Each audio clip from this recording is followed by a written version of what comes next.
मुखिया जी का बेटा मन्नू विलायत से पढ़कर लौटा था। अपने गांव के दोस्तों को अपने बारे में बता रहा था।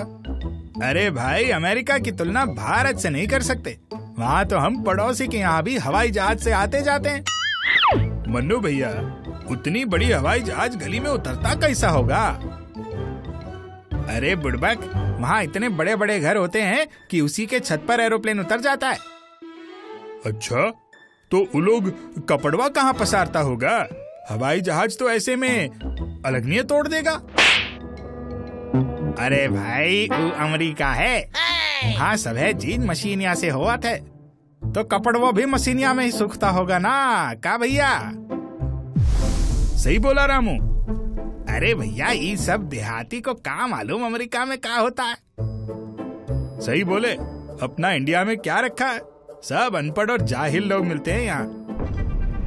वीरू जो गरीब किसान था, वो भी वहां बैठा था। उसे मन्नू की फेंकने वाली बात बिल्कुल अच्छी नहीं लग रही थी।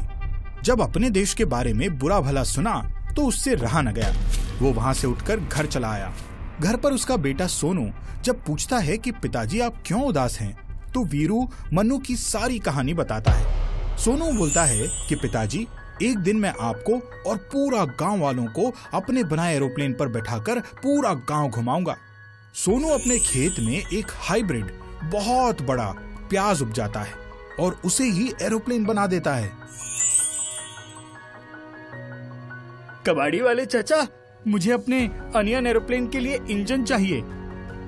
ठीक है बेटा, मेरे पास कबाड़ी में एक इंजन पड़ा है, कल लाकर दे दूंगा। कल कबाड़ी वाला आकर अनियन में इंजन लगा देता है।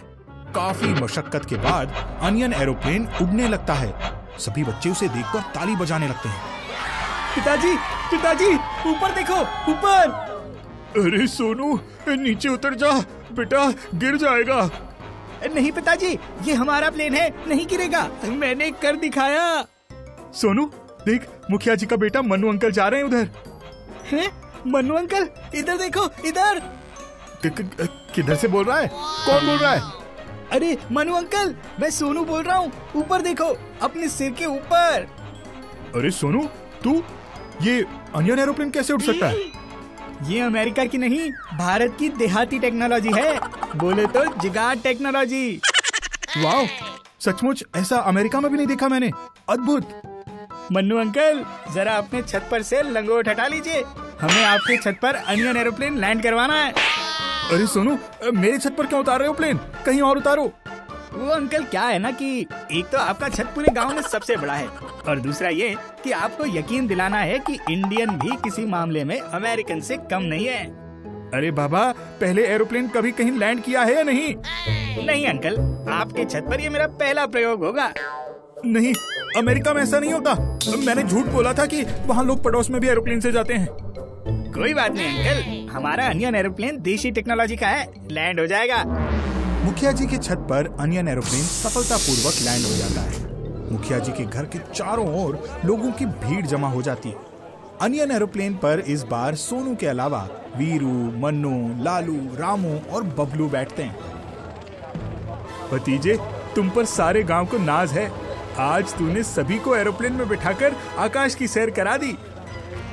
लेकिन मन्नू चाचा, आप तो अमेरिका में हवाई जहाज पर बैठे हैं ना? अरे काहे का अमेरिका, हम तो अहमदाबाद में ट्रेन से जाके बैठे रहे और बाबूजी से अमेरिका के प्लेन के पैसे लेते रहे। वाह रे मनु, हम लोगों के साथ साथ बाबूजी को बुड़बक बना दिए तुम तो। क्या करें लल्लू भाई, मुझे पढ़ने में मन नहीं लगता था और बाबूजी को था कि बेटा अमेरिका में पढ़े। अंग्रेजी तो मेरा पहले से ही तंग है, ऊपर से अमेरिका का इंग्लिश, ना रे बाबा ना। भतीजे देखो कौवा, बचो। चाचा लोग, हनुमान चालीसा पढ़ना चालू करो, प्लेन का हैंडल नहीं मुड़ रहा और ब्रेक भी फेल है। बहुत पिशाच निकट नहीं आवे, महावीर जब नाम सुनावे, प्लेन की आगे से कौवा भगावे। ए कौवा भाग यहाँ से। कौवा चालीसा पढ़ो भैया। रामू भैया, आपके गर्दन में जो गमछा है उसके पोटली में क्या है? ये में रोटी है, खेत पर खाने के लिए मेरी मेहरारू ने खाना बांध दिया था। जल्दी से रोटी कौवे की ओर फेंको। रामू अपनी पोटली से रोटी निकालकर कौवे की ओर फेंकता है। कौवा अपनी दिशा बदलकर रोटी को चोंच में दबाकर एक पेड़ पर जाकर बैठकर खाने लगता है। सभी की जान में जान आ जाती है। बेटा सोनू, एक काल कौवा से तो बच गए, लेकिन अब हवाई जहाज जमीन पर उतरवाएगा कौन? जाको रखे साइया, मार सके न कोई। मन्नू भैया, इंग्लिश जहाज में जो छतरिया पकड़कर कूदता है उसको क्या कहते हैं? और हाँ, उस नाम से नारियल तिलवा भी आता है। उनका कहत है परवा सुटवा। पैरवा सुटवा नहीं रे बुड़बक, उसे पैराशूट कहते हैं। वही तो हम कह रहे हैं, देहाती भाषा में परवा सुटवा। एक आइडिया है। हमारे इंडियन एरोप्लेन में संयोग से प्याज के छिलके ही छिलके हैं। सभी एक एक छिलके लेकर पैराशूट बनाकर कूद जाओ।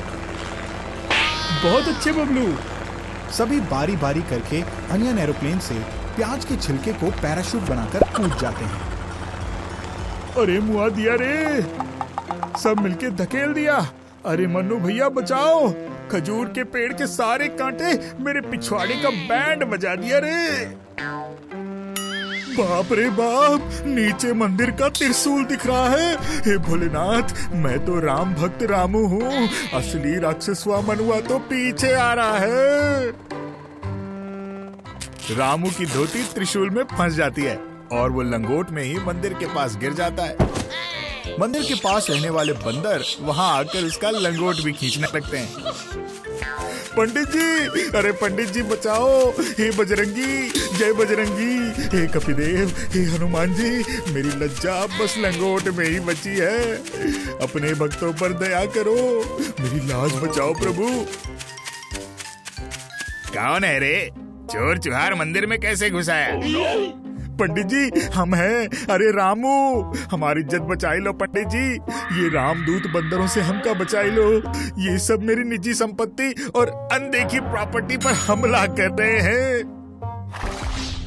कौन? रामू? अरे ई का हालत बना रखा है। धोती कहाँ है? अरे लंगोट में काहे घूम रहा है? मंदिर में महिलाएं भी आती है। अरे पंडित जी, वो विरुआ का बेटा सोनुआ का प्याज वाला हवाई जहाज पर सवार थे, उसी से गिरे हैं। देखिए, ऊपर पीछे से मुखिया जी का बेटा मनुआ आ रहा है। मन्नू तालाब में लड़कियों के घाट पर जहाँ लड़कियां नहा रही थी वहाँ गिर जाता है। कौन अंधा मर्द है रे कि बूझ नहीं रहा है कि यहाँ मेहरारू सब नहा रही है? मार सब मिलके बहिनी गुंडा की, जाने कौन गांव का लुच्चा है, मार के मुआ रेकरा के। अरे अरे अरे रुको, मैं हूँ मन्नू। अरे मुखिया जी का बेटा। किसी तरह मार खाकर मन्नू तालाब से निकलता है। इसी तरह सभी ऑनियन पैराशूट से नीचे आ जाते हैं। जैसे ही लास्ट में सोनू कूदने को होता है कि एकाएक ऑनियन एरोप्लेन का हैंडल और ब्रेक काम करने लगता है। सोनू ऑनियन एरोप्लेन को सुरक्षित उतार लेता है। कुछ दिन बाद गांव में बाढ़ आने से एकाएक चारों तरफ का रास्ता बंद हो जाता है। दुर्भाग्यवश मंत्री जी की गाड़ी भी उसी में फंस जाती है। मुखिया जी, हमारे मंत्री जी का काफिला यहाँ से गुजर रहा था। अचानक आई बाढ़ के पानी से रास्ते बंद हो चुके हैं, अतः मंत्री जी आज रात यहीं रुकेंगे। कल सुबह हम देखते हैं कि क्या प्रबंध हो सकता है। प्रणाम मंत्री जी, आप मेरे द्वार पर आए, ये मेरे लिए भाग्य की बात है। आज रात मेरी इस कुटिया पर गुजारें। अरे, हमें अच्छा लगा कि संकट की घड़ी में आपके गांव के सभी लोग एक साथ मिलकर काम करते हैं। महाशय, हम लोगों का इलाका पिछड़ा हुआ जरूर है, लेकिन दुख की घड़ी में हम सभी लोग एक होकर उस समस्या का हल निकाल लेते हैं। यही हमारे गांव की खूबसूरती है। दूसरे दिन सुबह, मंत्री जी, अभी अभी वायरलेस पर संदेश मिला है कि हेलीकॉप्टर पहुंचने में 5 घंटे लगेंगे। ओह नो, आज ही सुबह 10 बजे जापान के डेलीगेट्स के साथ इम्पोर्टेंट मीटिंग है। अगर नहीं पहुंच पाया तो पूरी दुनिया के मीडिया के सामने हमारी भद्द पीट जाएगी कि भारत के उड्डयन मंत्री बाढ़ में फंसे होने के कारण मीटिंग में नहीं पहुंच पाए। सर, आप कहें तो मेरे गांव की तकनीक से बना अनियन एरोप्लेन से आपको दिल्ली छोड़ दूं। आश्चर्य, विश्वास नहीं होता। सोनू, मन्नू, एसपी और मंत्री जी के साथ ऑनियन एरोप्लेन से दिल्ली पहुंचता है। वहां पर विश्व की सारी मीडिया का आकर्षण ऑनियन एरोप्लेन ही रहता है। सोनू को भारत सरकार की तरफ से अवार्ड दिया जाता है।